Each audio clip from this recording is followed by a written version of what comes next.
हर मनुष्य के रूप में प्रकट होकर अपने आप को दीन किया और यहाँ तक आज्ञाकारी रहा कि मृत्यु, हाँ, क्रूस की मृत्यु भी सह ली। हम अपनी इवन सॉन्ग को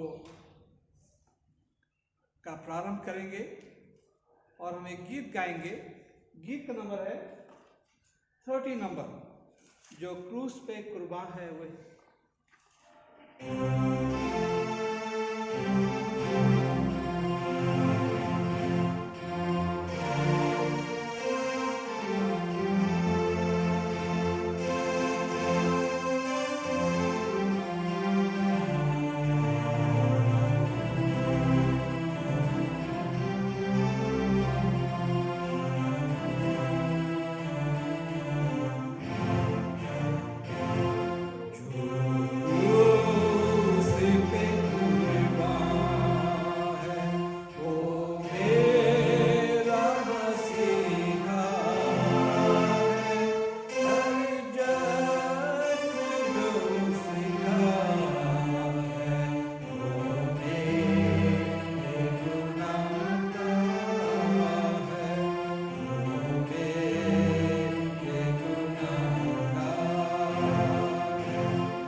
मेहरबानी से मेरे साथ निकालें सायंकालीन आराधना की पुस्तिका पेज नंबर 2, प्रातःकालीन सायंकालीन आराधना की पुस्तिका पेज नंबर 12, पृष्ठ संख्या 12।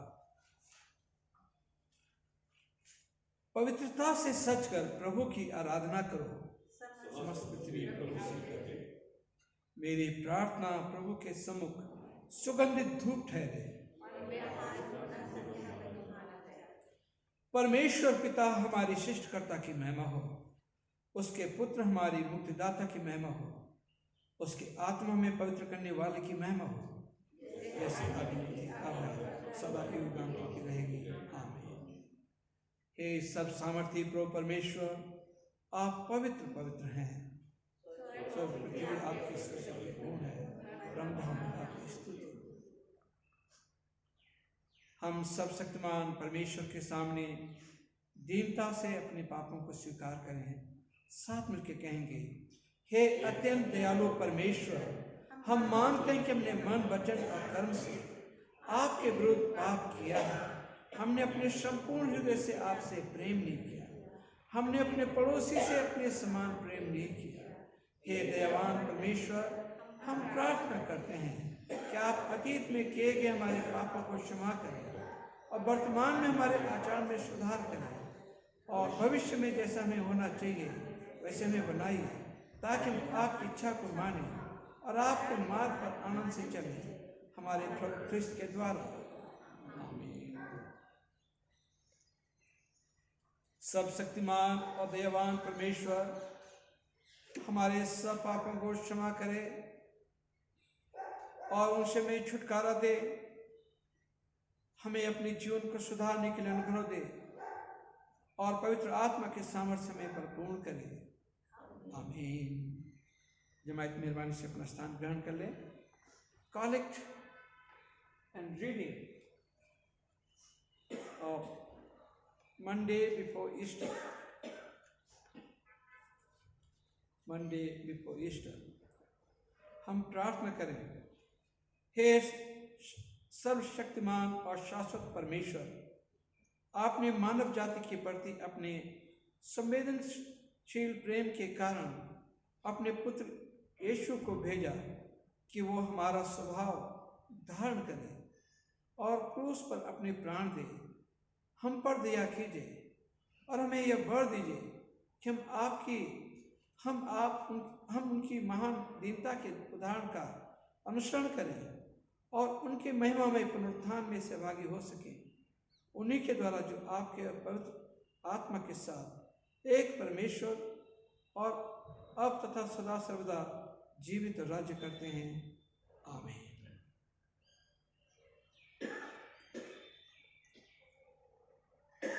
बाइबल का पहला पाठ पढ़ा जाएगा। बाइबल का पहला पाठ पढ़ा जाएगा 41 में।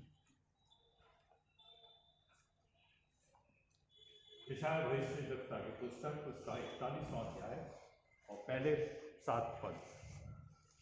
हे द्वीपों, मेरे सामने चुप रहो, देश देश के लोग नया बल प्राप्त करें। वे समीप आकर बोलें, हम आपस में न्याय के लिए एक दूसरे के समीप आएं। किसने पूर्व दिशा से एक को उभारा है, जिसे वह धर्म के साथ अपने पांव के पास बुलाता है। वह जातियों को उसके वश में कर देता और उसको राजाओं पर अधिकारी ठहराता है। उसका तलवार वह उन्हें धूल के समान और उसके धनुष से उड़ाए हुए भूसे के समान कर देता है। वह उन्हें खदेड़ता और ऐसे मार्ग से जिस पर वह कभी ना चला था, बिना रोक टोक आगे बढ़ता है। किसने ये काम किया है और आदि से पीढ़ियों को बुलाता आया है? मैं यहोवा, जो सबसे पहला और अंत के समय रहूँगा, मैं वही हूँ। द्वीप देखकर डरते हैं, पृथ्वी के दूर दूर देश कांप उठे और निकट आ गए। वे एक दूसरे की सहायता करते हैं और उनमें से एक अपने भाई से कहता है, हियाव बांध। बड़े सोनार को और हथौड़े से बराबर करने वाला निहाई पर मारने वाले को यह कहकर हियाव बंधा रहा है, जोड़ तो अच्छी है, सो वह कील ठोक ठोक कर उसको ऐसा दृढ़ करता है कि वो स्थिर रहे। यह परमेश्वर का वचन है।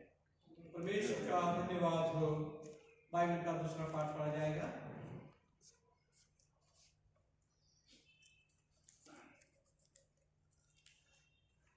बाइबल का दूसरा पाठ लिया गया है लूका 19 और उसकी 41 आयत से 48 आयत तक मैं आपके सामने पढ़ूंगी। लूका 19 41 आयत से 48 आयत तक। जब वह निकट आया तो नगर को देखकर उस पर रोया और कहा, क्या ही भला होता कि तू ही इसी दिन में कुशल की बातें जानता, परंतु अब वो तेरी आंखों से छिप गई हैं। क्योंकि वे दिन तुझ पर आएंगे कि तेरे बैरी मोर्चा बांधकर तुझे घेर लेंगे और चारों ओर से तुझे दबाएंगे और तुझे और तेरे बालकों को जो तुझ में है मिट्टी में मिलाएंगे और तुझ में पत्थर पर पत्थर भी न छोड़ेंगे, क्योंकि तूने उस अवसर को जब तुझ पर कृपा दृष्टि की ना पहचाना। तब वह मंदिर में जाकर बेचने वालों को बाहर निकालने लगा और उनसे कहा, लिखा है, मेरा घर प्रार्थना का घर होगा, परंतु तुमने उसे डाकुओं की खो बना दिया है। वह प्रतिदिन मंदिर में उपदेश करता था और प्रधान याजक और शास्त्री और लोगों के प्रमुख उसे नष्ट करने का अवसर ढूंढते थे, परंतु कोई उपाय न निकाल सके कि यह किस प्रकार करें, क्योंकि सब लोग बड़ी चाह से उसकी सुनते थे। ये प्रभु का वचन है, इस पे प्रभु की आशीष हो। आमीन। परमेश्वर का धन्यवाद हो। हम प्रार्थना करें। अनुग्रहकारी पिता परमेश्वर, हम इस समय आपके कदमों में आते हैं। हम हृदय से धन्यवाद है चाहते पिता आज के दिन के लिए कि आपने आज मंदिर हैकल को साफ किया और आप चाहते हैं कि हमारे दिल की हैकल भी शुद्ध और साफ हो जाए, ताकि हमारे आपके साथ नज़दीकियाँ बढ़ सकें और हम आपके करीब आ सकें और आप हमारी दुआओं को सुने और दुआओं का जवाब भी दें। जब थोड़े समय प्रभु हम आपके साथ में समय बिताते हैं, प्रभु आप हम सबसे बातचीत करें। इस दुआ को सुना कबूल कर आपके बेटे तो यीशु के नाम से मांगते हैं, आमीन। Praise the Lord. आज की जो थीम है, आज के दिन प्रभु यीशु जो है हैकल को शुद्ध करते हैं। और कलाम में लिखा है, कुरिन्थियों में लिखा है कि क्या तुम लोग नहीं जानते कि तुम्हारे हृदय जो है परमेश्वर के मंदिर है, और इसलिए इसको शुद्ध रखना जो है ये बहुत ही जरूरी बन जाता है कि हृदय को शुद्ध रखा जाए। अब यहाँ पे ट्राइपल एंट्री के बाद में प्रभु यीशु जो है यरूशलेम में हैकल की तरफ आते हैं और हैकल को देखकर, उस जगह को देख के वो रोना, उनके आंसू आ जाते हैं और वो रोने लगते हैं। यहाँ पे लिखा है, जब वो निकट आया तो नगर को देखकर उस पर रोया। उस नगर के दशा को देख के रोया, क्योंकि उन्होंने अपने सृजनहार को नहीं पहचाना। और हमेशा से परमेश्वर के लोग जिन्हें वो चुने हुए कहते थे, जो चुने हुए अपने आप को कहते थे, उन्होंने हमेशा वो काम किया जो परमेश्वर को अच्छा नहीं लगता, और हमेशा परमेश्वर के खिलाफ उन्होंने काम किया। आज भी हमारे मसीह समाज में जो परमेश्वर के लोग हैं, कई लोग कहते हैं कि हम पवित्र आत्मा पाए हुए लोग हैं, नए जन्म पाए हुए लोग हैं, परंतु वही काम करते हैं जो हमें नहीं करना चाहिए। जो करना चाहिए वो नहीं करते हैं, परंतु जो कार्य हमें नहीं करना चाहिए वही काम हम कर रहे हैं। और इसलिए प्रभु यीशु आज भी उस समय यरूशलेम को, हैकल को देख के रोया, पर आज भी प्रभु यीशु कलीसियाओं को देख के रोता है। आज हमने 3 दिन की हमारी प्रार्थना सभा रही है, मतलब अभी आज प्रारंभ हुई सुबह 6 बजे से, और मैं उम्मीद कर रहा था कि लोग आएंगे और कम से कम 1-1 घंटा, आधा घंटा यहाँ पे देंगे और पूरा समय में लोग यहाँ पे रहेंगे। परंतु व्हाट्सएप मैसेजेस के बाद में, अनाउंसमेंट के बाद भी जो है नहीं आए, बहुत कम लोग आए, बहुत कम लोग आए। एक प्रार्थना है, आप यूनिवर्सल चर्च के लिए प्रार्थना है, और 15 प्रेयर पॉइंट जो हमारे बिशप साहब ने हमें दिए हैं, मॉडरेटर साहब के थ्रू ये प्रेयर पॉइंट आए हैं। और आज हमारी डायसिस या संस्थाएं church of north India crisis में, डिफिकल्टीज में है, और ये सारी गलतियां हम लोगों की हैं क्योंकि हम प्रार्थना नहीं करते, क्योंकि हमारा मसीह ज़िंदगी हमारी ठीक नहीं है, एक क्रिश्चियन लाइफ हमारी ठीक नहीं है। और इस वजह से भी आज प्रभु हमको देख के भी, हमारी कलीसिया को देख के भी रोता है। एक अंकल थे वहाँ पे बरेली में, तो कुछ लोग उनका इम्तान लेने के लिए, अंकल फ्रैंक, कुछ लोग पुराने लोग जानते हैं, और मिस्टर फ्रैंक थे, तो एक कुछ लड़के आए वहाँ पे उनके पास में, अंकल ये बताइए कि बाइबल में सबसे छोटी आयत कौन सी है? बोला मुझे मालूम नहीं, आप बताओ कौन सी छोटी आयत थी। वो जानबूझ के उन्होंने बोला कौन सी छोटी आयत थी? बोला यीशु रोया। तो बोला यीशु क्यों रोया? किसने रोया? कहाँ रोया? तो उन्होंने कहा कि यीशु जब जो है शाहजहांपुर रोड पे जा रहा था, तो उधर देखा उसने, फिर मसीह बस्ती को देखा, ईसाई बस्ती को देखा, और फिर चर्च को देखा, इनके हालात को देखा, और फिर रोया। बहुत ही इंटेलिजेंट इंसान थे वो, और वो इस तरह से उन्होंने उनको जवाब दे दिया। तो हम लोग ये सोचते नहीं है कि यीशु क्यों रोया, किसने रोया। वो हमारे गुनाहों के कारण रोया, वहाँ के लोगों के गुनाहों के कारण रोया, क्योंकि उन लोगों ने जो है यीशु को पहचान नहीं सके। वो चुनिंदे थे जो यीशु के चेले थे, वो उसे पहचान गए थे। पतरस ने कहा प्रभु मैं जानता हूँ तो मसीहा है। कुछ लोगों ने पहचान लिया, परंतु कई लोगों ने, ज़्यादातर लोगों ने नहीं पहचाना। वो अपनों के घर आया और अपनों ने उसे ग्रहण नहीं किया, अपनों ने उसे नहीं पहचाना। अगर आज भी प्रभु यीशु मसीह अगर यहाँ पे आ जाता है, क्या आप प्रभु यीशु मसीह को पहचान पाएंगे?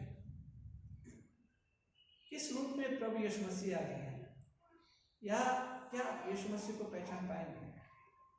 तो यीशु को पहचानने के लिए हमारी आंखें होनी चाहिए, और आत्मिक आंखों का खुला होना बहुत जरूरी है।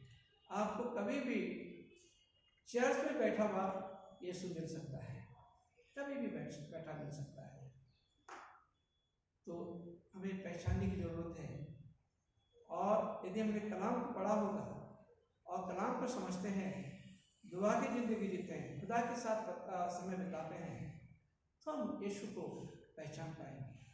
हम उस इंसान को पहचान पाएंगे कि ये यीशु है यहाँ पे।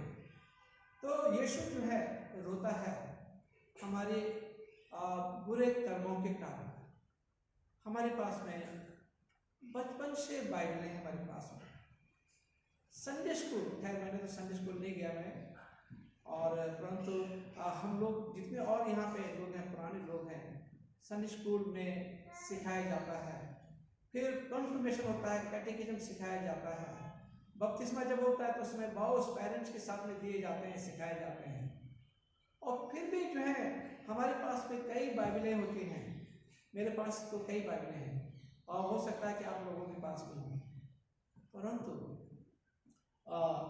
हमने उससे क्या सीखा? एक बार की बात है कि एक परिवार था, और वो पादरी साहब को अपने घर में निमंत्रित करते थे खाने के लिए।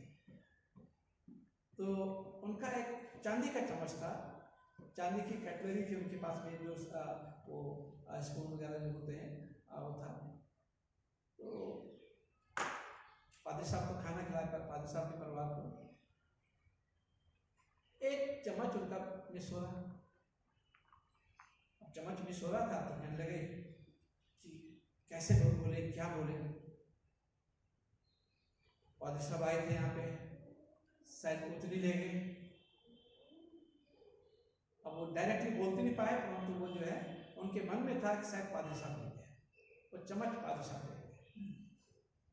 अब जो है फिर उन्होंने खाने में बुलाया पादरी साहब को। उन्होंने सोचा कि आप थोड़ा सा बोले डायरेक्टली कि चम्मच हमारा गायब हो गया है, और वो सिल्वर स्पून था वो गायब हो गया है। तो पादरी साहब ने कहा चलिए पहले दुआ कर लेते हैं, पहले एक दो गाने गाए। उनसे कहा कि अपनी बाइबल निकालिए जरा। तो उन्होंने ऊपर रखी थी, अलमारी के ऊपर रखी थी, झाड़ा जुड़ा उन्होंने बाइबल को निकाला और एकदम से उस स्पून पे नजर आई। अरे बोला अब मिला ये स्पून, अब ये स्पून मिला इतने दिनों के बाद। और इतने दिन जो है पादरी साहब पे इल्जाम लगाते क्योंकि बाइबल पढ़ते नहीं, बाइबल जहाँ रखी वहीं की वहीं रखी, और बाइबल कुछ छूते तक नहीं है, वचन कुछ छूते तक नहीं है। तो यीशु इसलिए रोता है कि अभी तक हमें बिल्कुल फकीर फरीशों से बढ़कर हमें हो जाना चाहिए था। अभी तक हमें कलाम बहुत अच्छी तरह से आ जाना चाहिए था। अभी तक हमारे अंदर धार्मिकता कूट कूट के भरी जानी चाहिए थी, और हमें एक दूसरे को पहचानने की हमारे अंदर क्षमता हो जानी चाहिए थी। हमारे अंदर में अभी भी जो मिच्योर लोग होते हैं, जो प्रभु में जितना मिच्योर होते हैं, उतनी ज़्यादा वो डिस्कर्न करना उन्हें आ जाता है कि कौन इंसान कैसा है। परंतु चर्च में लोग जो रहते हैं, कलीसिया में जो लोग रहते हैं, ये डिस्कर्न नहीं कर पाते हैं कि ये अच्छा इंसान है या नहीं है। वो बुरे को अच्छा कह लेते हैं और अच्छे को बुरा कह लेते हैं, और उसके बाद में बहुत सारी समस्याओं का सामना उन्हें करना पड़ता है। तो डिसर्नमेंट आ जाता है, आदमी समझदार हो जाता है, समझने लगता है, और एक दूसरे की परख करना उसे आ जाता है कि कौन कैसा है, किस पे भरोसा करना चाहिए, किस पे भरोसा नहीं करना चाहिए। तो ये तभी आता है जब हम खुदा के साथ चलते हैं, फिर हम प्रभु आएगा तो हम उसे भी पहचान पाएंगे और हम दूसरे लोगों को भी पहचान पाएंगे, अन्यथा हम लोगों को पहचान नहीं पाएंगे। इसका इल्ज़ाम हम किस पे लगा देंगे और क्या से क्या बोल जाएंगे, कोई पता नहीं है। इसलिए जो है प्रभु में मैच्योरिटी का होना बहुत जरूरी है, परिपक्वता आनी बहुत जरूरी है, और ये तभी होगा जब हम प्रभु के साथ चलेंगे।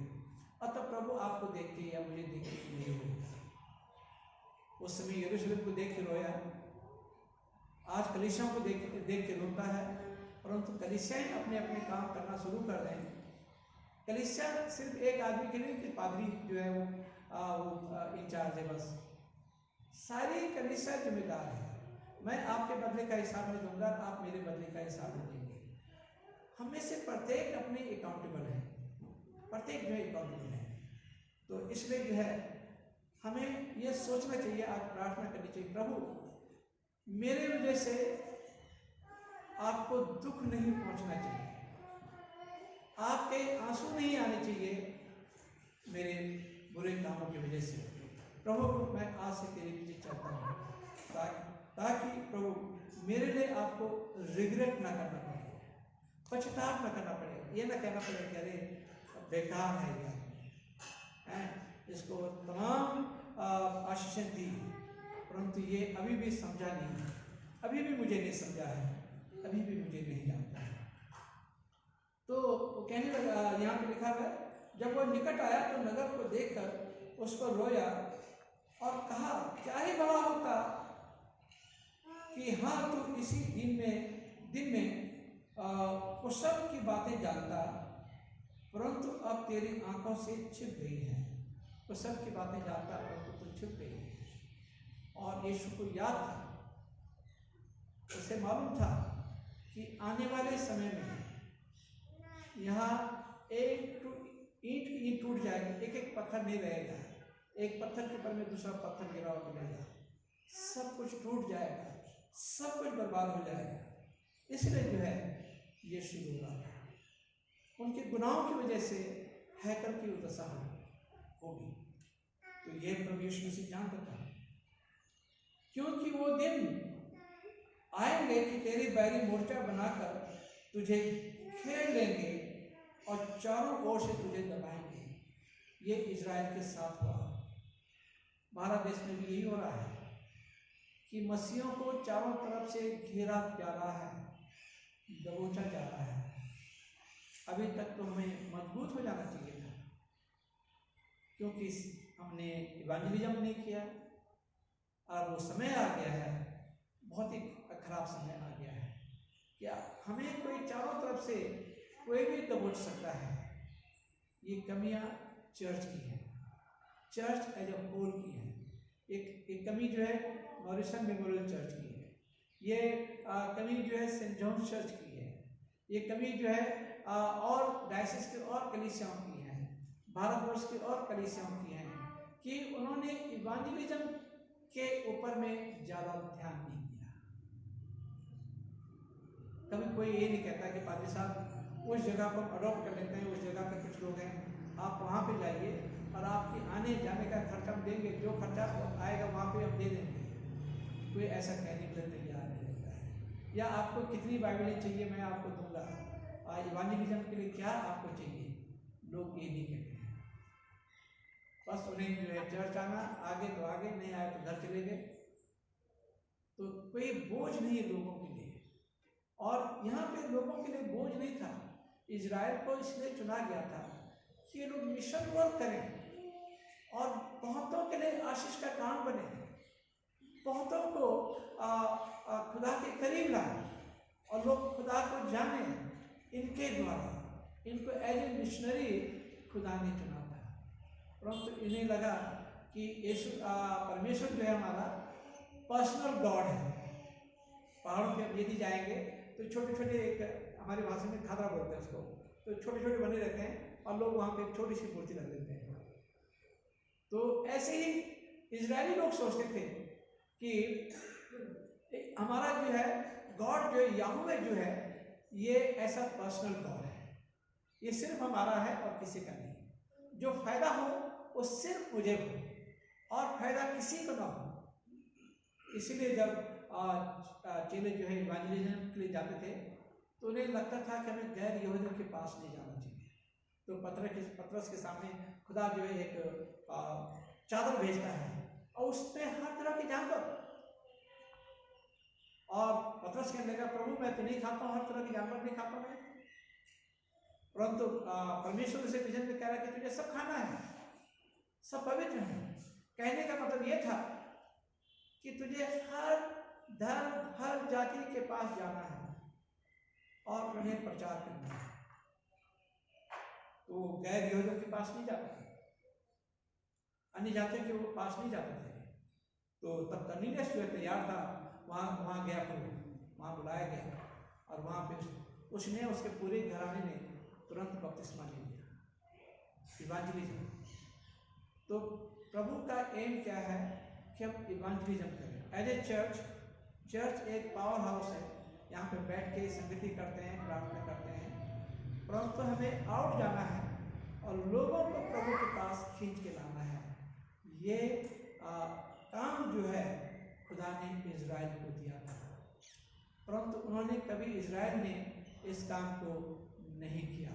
आपस में लड़ते झगड़ते रहे और कानूनी दाव पेच लड़ते थे वो लोग, किसी को छोटा समझते थे, किसी को बड़ा समझते थे। तो यहाँ पे प्रभु ये कह रहा है, क्योंकि वे दिन तुझ पर आएंगे कि तेरे बैरी मोर्चा बांध कर तुझे घेर लेंगे और चारों तरफ से तुझे दबाएंगे, चारों तरफ से दबाएंगे। आज मसीहत के साथ क्या हो रहा है यूरोप में, जहाँ पे पूरे के पूरे देश क्रिश्चियन, वहाँ पे 50% भी क्रिश्चियन नहीं रहे, चर्चेस खाली रहते हैं। हमारा भारत में तो फिर भी बहुत बेटर है, परंतु बाहर देशों में जो है चर्चेस खाली रहते हैं। क्रिसमस को हॉलीडे रहते हैं, चर्च में नहीं जाते हैं, जो कुछ करते हैं 24 की रात को कर देते हैं। क्रिसमस के दिन जो है वो उनका वेकेशन हो जाता है, वो पिकनिक के लिए चले जाते हैं। तो ये तो हालत हो गई है। और मोरोवर हम लोग जो है क्रिश्चियन लोग वहाँ के या यहाँ के एक गवाही बना के नहीं रह रहे हैं, और इस वजह से ये समय आ गया है कि लोग चारों तरफ से हमें दबाएंगे, दबोचेंगे। ठीक है, कई मुस्लिम कंट्रीज में कितना सताव मस्जिद के ऊपर में आ रहा है, बहुत ज़्यादा, इंडिया से ज़्यादा आ रहा है। इंडिया में अब आ रहा है, परंतु उन जगहों पे मस्जिदों पे इतना सताव आ रहा है। और जो हमारे क्रिश्चियन लीडर्स हैं, जो क्रिश्चियन लोग हैं, जो मसीह लोग हैं, वो दे आर वेरी डेमोक्रेटिक। वो कभी सोचते नहीं, वो सब सोचते सब बराबर है, सब बराबर है, परंतु अपने लोगों के बारे में नहीं सोचते हैं, या इवांजेलिज्म के बारे में वो लोग नहीं सोचते हैं। और तुझे और तेरे बालकों को जो तुझ में है मिट्टी में मिलाएंगे, और तुझ में पत्थर पर पत्थर भी न छोड़ेंगे, क्योंकि तूने अवसर जब तुझ पर कृपा दृष्टि की गई नहीं पहचानी। जब कृपा दृष्टि की गई है तब तूने नहीं पहचाना। यरूशलेम को प्रभु कह रहा है। यही बात हमारे लिए भी है। आज हम अनुग्रह के समय में रह रहे हैं, और हम लोग कितना खुदा के करीब चल रहे हैं, कितना हम खुदा को पहचानते हैं, कितना खुदा की सेवा में हम अपना हाथ बढ़ाते हैं, है ना। तो ये अवसर खुदा ने हमें दिया है, मौका, जो मौका फरिश्ता चाहते हैं, अगर फरिश्तों को कह दें वो एक ही दिन में, तो एक ही दिन में पूरी दुनिया उलट पुलट कर सकते हैं, परंतु वो मौका फरिश्तों को न देके हमें दिया गया है, ताकि हम लोग प्रचार करें, हम लोग एक जीवती गवाही बन सकें। यहाँ पे प्रभु कह रहा है, तब वो मंदिर में जाकर बेचने वालों को बाहर निकालने लगा और उनसे कहा, लिखा है मेरा घर प्रार्थना का घर होगा, परंतु तुमने उसे डाकों की खो बना दी। यीशु कह रहे हैं उन्हें, और तुमने जो है मेरे पिता के घर को डाकों की खो बना दी। अब यहाँ पे वही चीज़ हम यूहन्ना में पाते हैं, यूहन्ना उसका दूसरा अध्याय, जॉन चैप्टर 2,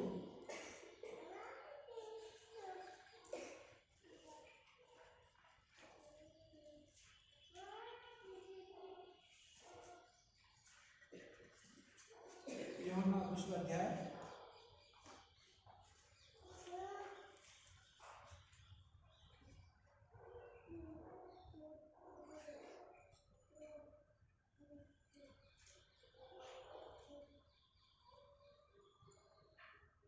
और उसका 13 आयत से मैं पढ़ूंगा आपके लिए। यहूदियों का फसह का पर्व निकट था और यीशु यरूशलेम को गया। दूसरी बार प्रभु यीशु मसीह इस हैकल में आए, और उसने मंदिर में बैल और भेड़ और कबूतर को बेचने वाले और शराबों को बैठे हुए पाया, और रस्सियों का कोड़ा बनाकर सब भेड़ों और बैलों को मंदिर से निकाल दिया, और शराबों के पैसे बिथरा दिए, और पेड़ों को पलट दिया, और कबूतर बेचने वाले से कहा, इन्हें यहाँ से ले जाओ, मेरे पिता के भवन को व्यापार का घर मत बनाओ। तब उसके चेलों को स्मरण आया कि लिखा है, तेरे घर की धुन मुझे खा जाएगी। तो हम यहाँ पे देखते हैं कि यीशु जो है यहाँ पे भी ये पहली बार हुआ था, और दूसरी बार जो है यहाँ पे यीशु जो है इस जगह पे आते हैं और हैकल को साफ करते हैं, और कहते हैं कि तुमने मेरे पिता के घर को डाकों की खो बना दी, और वहाँ पे बिजनेस का अड्डा बना दिया। अच्छा, बिजनेस का अड्डा क्या बनाया था उन्होंने?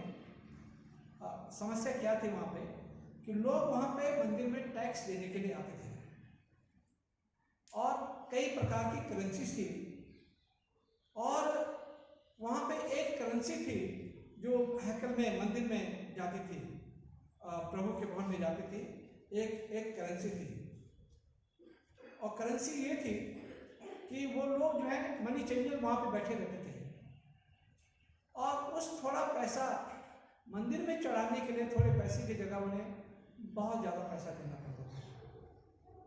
तो मनी को चेंज करने वाले लोग वहाँ पे थे, तो वहाँ पे लोगों का शोषण हो रहा था, मंदिर में, हैकल में लोगों का शोषण हो रहा था। एक तो बात वहाँ पे ये थी।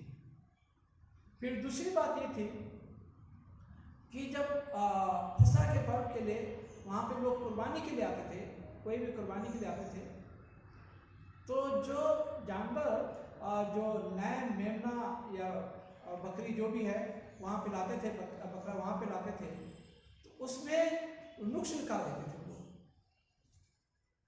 अरे तुमने जो है क्या लिया है, ये तो हैकल में नहीं चढ़ेगी, अब तुम दूसरा लो। और जो वो देते थे वो बहुत महंगा होता था। हैकल में ये काम हो रहा था, इसलिए प्रभु को गुस्सा आया। अगर प्रॉपर ढंग से काम होता, सब ऑर्गेनाइज ढंग से, अच्छे ढंग से होता तो अच्छी बात थी। किसी पे जुल्म नहीं ढाया जाता तो अच्छी बात थी। धर्म के नाम पे लोगों के ऊपर में जुल्म किया जाता था, लोगों को लुक डाउन किया जाता था, जो गरीब लोग होते थे उनका शोषण होता था। तो यहाँ पे यीशु जो है इसलिए कहते हैं कि तुमने मेरे पिता के घर को डाकुओं की खो बना दी है। और लोगों का यहाँ पे शोषण किया जाता था। और इसलिए जो है यहाँ पे प्रभु यीशु मसीह यहाँ पे कहते हैं,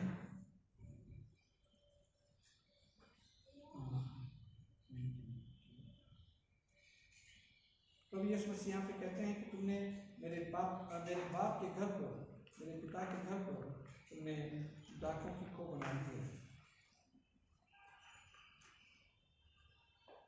फिर लिखा है, जब तब वो मंदिर में जाकर बेचने वालों को बाहर निकालने लगा और उनसे कहा, लिखा है कि मेरा घर प्रार्थना का घर होगा, परंतु तुमने उसे डाकुओं की खो बना दिया है।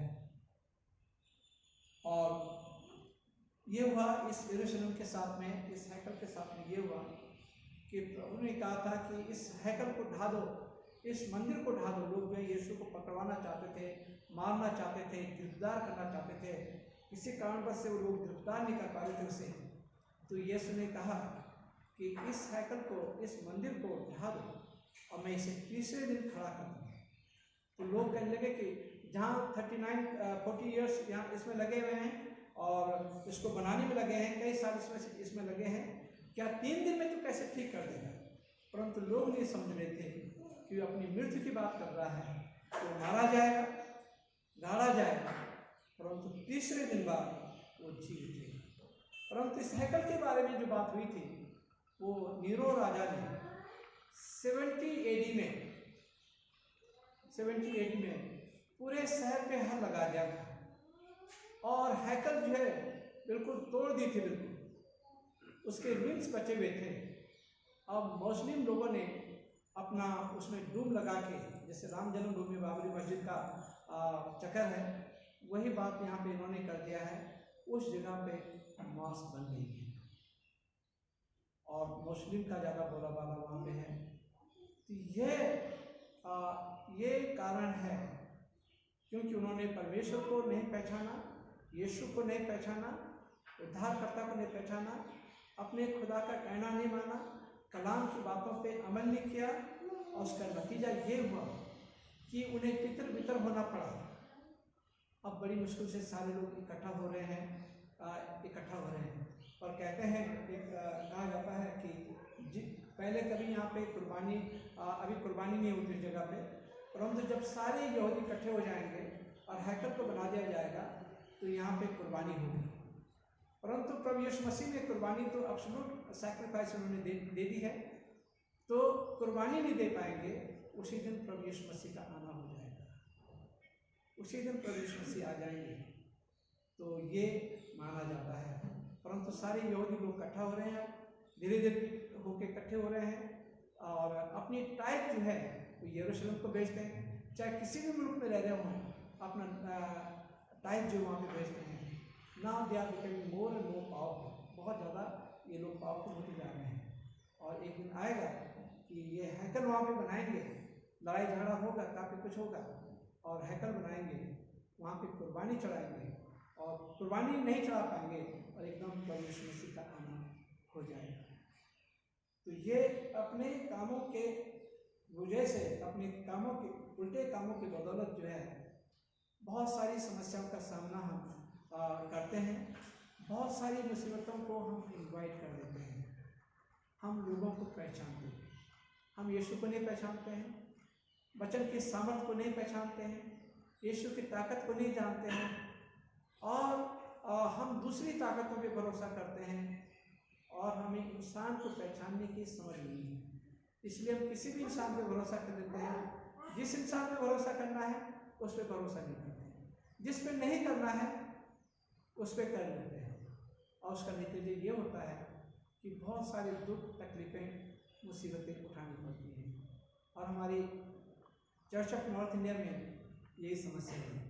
हमारी भारतीय कलीसिया में ये हो रहा है कि हमारा भरोसा अपने लोगों के ऊपर नहीं रहता है, परंतु हमारा भरोसा उन लोगों के ऊपर रहता है जो हमें नुकसान पहुंचाना मानते हैं, नीचा दिखाना मानते हैं। हमारा भरोसा उन लोगों के ऊपर रहता है। तो अभी भी समय है कि हम यीशु को पहचान लें। अभी भी समय है कि हम अपने दिल को शुद्ध और साफ करें, अपने दिल से बुराई को निकाल दें। इस दिल की हैकल की सफाई हम और कोई सफाई भले न कर पाएँ, परंतु अपने दिल की सफाई हम कर सकते हैं। अगर हम कलीसिया में 20 लोग, 10 लोग, 20 लोग, 25 लोग अगर दिल की सफाई अपनी कर लेंगे, एक अच्छे इंसान बन जाएंगे, तो आपके जीवन के द्वारा या हमारे जीवन के द्वारा बहुत सारे लोग अच्छे हो जाएंगे, बहुत सालों का जीवन बदल सकता है, और हम दूसरों के लिए एक आशीष का काम बन सकते हैं।